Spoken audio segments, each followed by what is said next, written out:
Residents on the island of Andros express concerns over the lack of access to ATM machines. Residents from North Andros tell us that this has been an inconvenience, causing them to sometimes drive for hours just to conduct a simple transaction. There is one ATM on the entire island, and it's only replenished 3 times a week. Persons drive 70 plus miles from the furthest point on the island to get there, and at gas being almost $8 in some places, it's a real expense to get cash.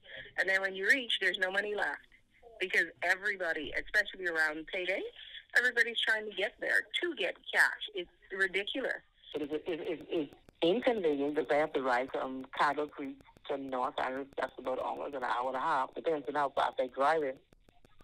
And when you reach there, the line is so long, you have to wait maybe another hour or 2 just to get served.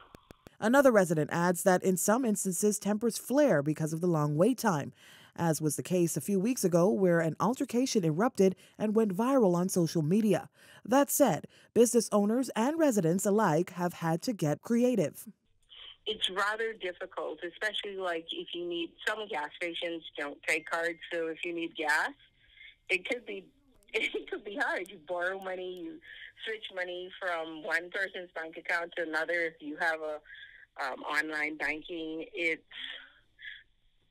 and then you have some of the older residents. They go to the administrator's office. Sometimes they'll get cash back from there, but it's really it's unregulated. It's difficult. It all depends. Some persons I know, they make a trip to NASA to get money. Business owners in South Andros also expressed their concerns. With one ATM between us and Mangrove Key, it's kind of difficult because Mangrove Key has 2 banking days. We have 2 banking days. And to do a deposit, we can't do it through the ATM. We have to tow a line. You know, they put up an ATM, but what they did, they went backwards with it because there's no way in the world, after waiting so long, we waited for an ATM and they give us one. We are not allowed to do deposits in it.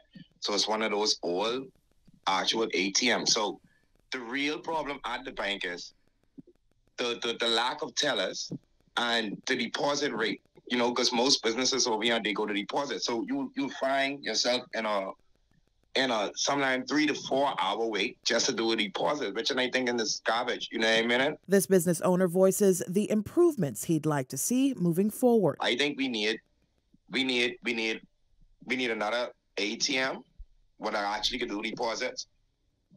As a matter of fact, we need 2, and because they could take the old one and just give us one. We could give us 2. We could do deposits, and they could send us.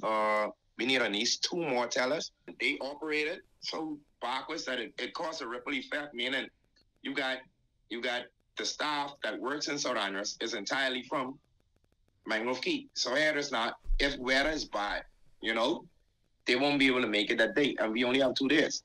Even so, because they catch the ferry. So that'll be another downfall when you see weather bad, hurricane, and you can't travel like that, or even so, holidays. You know, and I feel like we could actually have a full staff where we could open up 5 days of the week here in South Andros and let Mangrove Key do the same. Eyewitness News tried to reach out to the managing director of Scotiabank for response. However, they were unavailable for comment up to news time. Leah Cooper, Eyewitness News.